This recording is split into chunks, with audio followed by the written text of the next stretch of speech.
आकाश में जलते सूर्य ने अपना रथ पश्चिम की ओर घुमा लिया। दिन अस्त होने लगा। ढलते सूर्य की किरणें घायल कलिंग देश पर उदासी बिखेरने लगीं। आज इस राज्य की भूमि में ने भीषण संग्राम देखा है।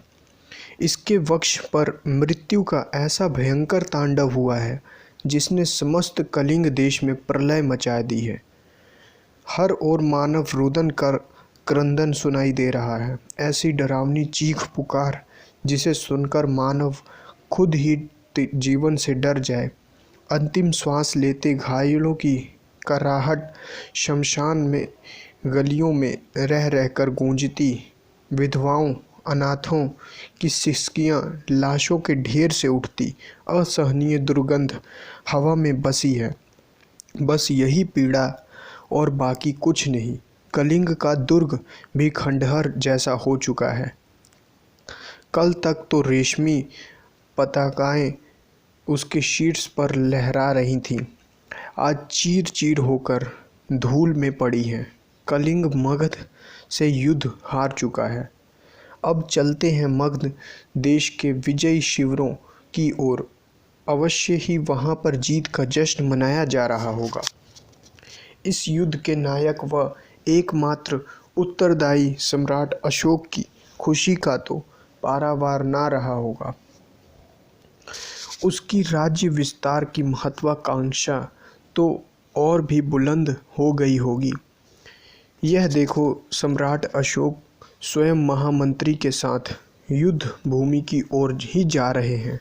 दमकता ललाट, चौड़ा सीना, गर्व से तना हुआ शीश, अदम्य विश्वास से भरे नयन, आजानू बाहु और मदमाती चाल। एक एक कदम इस अंदाज से उठ रहे हैं मानो कलिंग की भूमि के हर भाग को यह जता रहे हों कि अब तुम पर मेरा अधिकार है। अशोक महात्मय, लगता है कलिंग युद्ध आज तक हमारे द्वारा लड़े गए सब युद्धों में सबसे भीषण रहा है। महात्मय बोले, हाँ महाराज, इस युद्ध के आंकड़े ही इसकी भीषणता का प्रमाण है। सेना अध्यक्ष का कथन है कि लगभग 1.5 लाख शत्रु बंदी बनाए गए हैं, 1 लाख आहत हुए हैं और इतने ही मारे गए हैं। गज, अश्व आदि की मृत्यु संख्या की तो कल्पना करना भी कठिन है। कितने लोग थे कलिंग में, मार्ग भी नहीं मिलता था। पर अब तो यहाँ वहाँ शस्त्रों की झंकार भी सुनने वाला कोई नहीं बचा। अशोक गर्वोक्त स्वर में बोला, मेरे इशारे मात्र पर लाखों सिर काट दिए जाते हैं, जिसके भ्रिकुटी तनने से काल भी कांप उठता है, जिसके क्रोध की ज्वाला में सब भस्म हो जाते हैं। उस भारत सम्राट से लोहा लेने की भूल की थी कलिंग ने, अंजाम तो यही होना था। अरे महात्मे, उधर देखिए, यह चीलों और गिद्धों की सेना पूरे दल बल के साथ कहाँ उड़ी जा रही हैं। महात्मे बोले, मानव युद्ध तो समाप्त हो गया सम्राट, लगता है अब भक्षण युद्ध आरंभ होने वाला है। कौन कितने शवों को नोच नोच कर खाएगा, यह फैसला अब होने वाला है। दोनों ठहाका लगाकर जोर जोर से हंसते हैं और यूं ही वार्तालाप करते हुए युद्ध भूमि की ओर आगे बढ़ते चलते हैं। पर रणभूमि के कुछ निकट पहुंचते ही अशोक के कदम ठिठक जाते हैं। सड़ते गलते शवों से उठती असहाय दुर्गंध से उस तक पहुंचती है। उसका सिर चकरा जाता है और वही सहसा बोल उठता है, अशोक, इतनी दुर्गंध!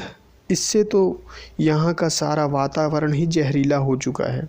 इससे पहले कि महात्मा कुछ कह पाते, अशोक का दंभ खुद ही एक तर्क खोद रख देता है। युद्ध होगा तो शव तो सड़ेंगे ही। शव सड़ेंगे तो दुर्गंध भी उठेगी। इसमें कौन सी विचित्र बात है।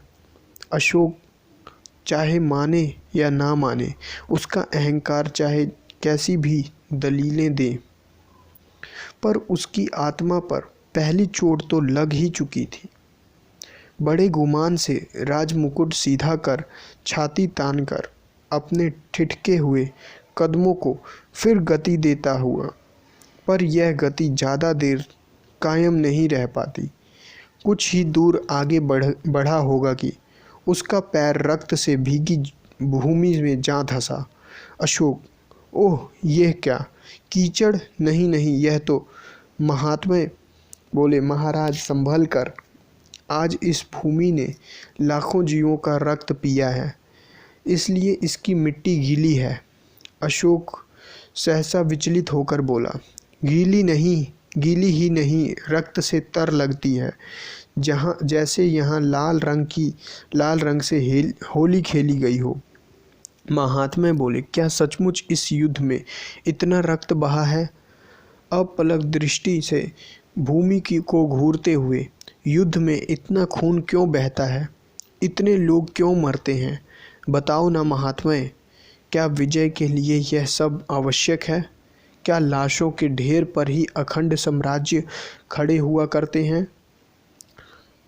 क्या हर चक्रवर्ती सम्राट को इसी तरह लहू का दरिया पार करना पड़ता है? महात्मा बोले, महाराज आप अचानक ये कैसी बातें करने लगे? ऐसे भावुक विचार भारत सम्राट अशोक के व्यक्तित्व के साथ मेल नहीं खाते। यदि कलिंग सहर्ष अधीनता स्वीकार कर लेता तो इतना रक्तपात होता ही क्यों? अपने इस विनाश के वे स्वयं ही उत्तरदायी हैं।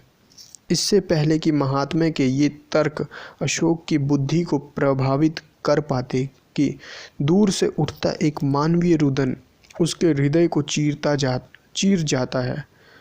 अशोक की आवाज़ के स्रोत की ओर खींचे चले जाते हैं। करीब जाने पर देखता है कि एक नहीं, दो नहीं, यह तो असंख्य घायलों की कराह है। शवों पर मातम करती ललनाओं माताओं व मासूम शिशुओं की चित्कार है। युद्ध भूमि अनगिनत शवों से पटी पड़ी है। इतना नरसंहार हुआ है कि दूर दूर तक चारों ओर केवल लाशों के ढेर ही दिखाई दे रहे हैं। राजपथों पर शाही और बहुमूल्य हाथियों व घोड़ों के कटे हुए अंग बिखरे हुए हैं। मार्ग और गलियारे रक्त से सने हुए हैं। दृश्य इतना दारुण है जिसे देखकर एक बार तो महाकाल का हृदय भी कांप उठे। चंड अशोक तो फिर भी मानव है। अशोक का हृदय धक से रह जाता है। कसी हुई छाती ढीली पड़ जाती है। उसके पांव उसकी महत्वाकांक्षाओं का और बोझ नहीं उठा पाते। वह लड़खड़ा कर घुटनों के बल शवों के बीच ही बैठ जाता है। अशोक दोनों हाथों में मुंह छिपाकर, उफ, मैंने यह क्या कर डाला? बेवजह हंसते खेलते कलिंग को शमशान बना दिया। क्या यह ठीक किया मैंने? नहीं, अक्षम्य अपराध किया है मैंने। कलिंग के उजड़ गांव, वीरान गलियां मुझे कभी क्षमा नहीं करेंगी। इतिहास ऊंचे स्वर में कहेगा, अपनी हिंसक हवस के कारण सम्राट अशोक ने असंख्य निर्दोष मानवों की हत्या कर डाली। आने वाली पीढ़ियां मुझे क्रूर, जालिम, रक्त पिपासु कहकर संबोधित करेंगी, मुझसे घृणा करेंगी। मैंने मानवता को घोर पीड़ा दी है। ओह! दोनों हाथों से अपने हृदय को दबाता है। इस महाविनाश और विध्वंस का दोषी मैं हूँ, केवल मैं। बाहुबल को ही सब कुछ मानने वाले तथा दया करुणा को राज्य का शत्रु मानने वाले चंड अशोक का हृदय आज पसीज उठता है। इस लोह पुरुष की आँखों से भी पश्चाताप के आंसू बह निकले। वह भीतर तक टूट जाता है। वह नेत्र मूंद कर, सिर झुकाकर निढाल हुआ वहीं का वहीं बैठा रह जाता है। तभी उसे पाप के भार से झुके हुए अपने कंधों पर एक दिव्य स्पर्श की अनुभूति होती है। तुरंत वह सिर उठाकर देखता है। उज्ज्वल कांति, सौम्य चेहरा, करुणामयी नेत्र व हल्की सी मुस्कान लिए एक बौद्ध भिक्षु सामने खड़े हैं। हर ओर फैले मृत्यु के वातावरण के बीच मानो सूर्य की एक जगमगाती किरण उसे उज्जवल जीवन की राह दिखाने आई हो। अशोक चौंक कर कहा, कौन हैं आप? भिक्षु हृदय स्पर्शी स्वर में बोले, मैं महाबुद्ध का शिष्य उपगुप्त हूँ। इतना सुनना था कि अशोक के मस्तिष्क में बिजली सी कौंध जाती है। अतीत में किए गए एक और जघन्य पाप के दृश्य उसके आंखों के आगे घूम जाते हैं। कैसे कई वर्ष पूर्व राजगद्दी हथियाने के लिए उसने अपने बड़े भाई सुसीम की निर्ममता पूर्वक हत्या कर दी थी और उसकी गर्भवती विधवा को देश निकाला दे दिया था। बाद में गुप्तचरों से उसे सूचना मिली थी कि उसने एक बौद्ध आश्रम में शरण ली है और वहाँ उसने उपगुप्त नाम के पुत्र को जन्म दिया है। अशोक सकपकाकर, क्या तुम वही उपगुप्त हो? भिक्षु बोला, हाँ सम्राट। अशोक बोला, क्या तुम जानते हो कि मैंने तुम्हारे पिता का वध किया था? भिक्षु शांत स्वर में बोला, मैं सब जानता हूँ। अशोक हैरानी से, फिर भी ललाट पर इतनी सौम्यता, इतनी शांति, कहीं कोई बदले का भाव नहीं, ईर्ष्या व द्वेष का चिन्ह तक नहीं। क्या भीतर प्रतिशोध की ज्वाला नहीं उठती तुम्हारे? भिक्षु बोला, नहीं, क्योंकि मैं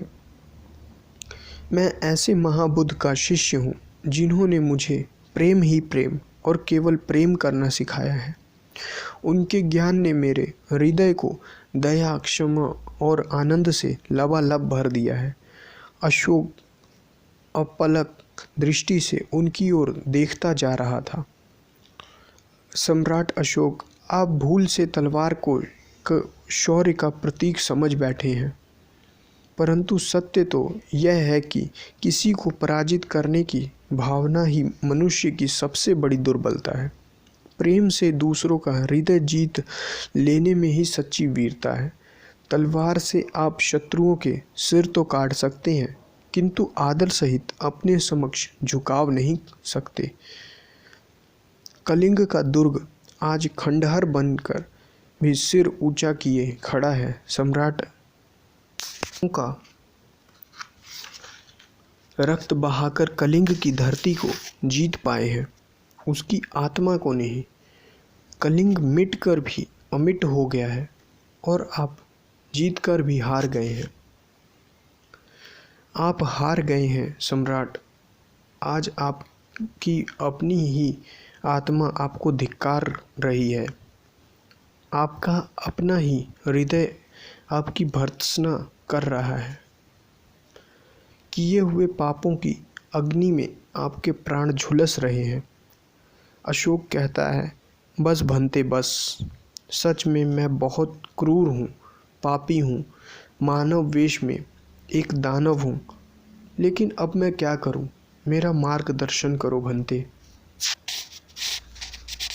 मुझे भी ले चलो महाबुद्ध के पास, ताकि मेरे भीतर भी शांति व प्रेम की सरिता बह सके। मैं सब लोगों को के हृदय जीतना चाहता हूँ, देश नहीं। इस प्रकार चंड अशोक बौद्ध अशोक बन जाता है।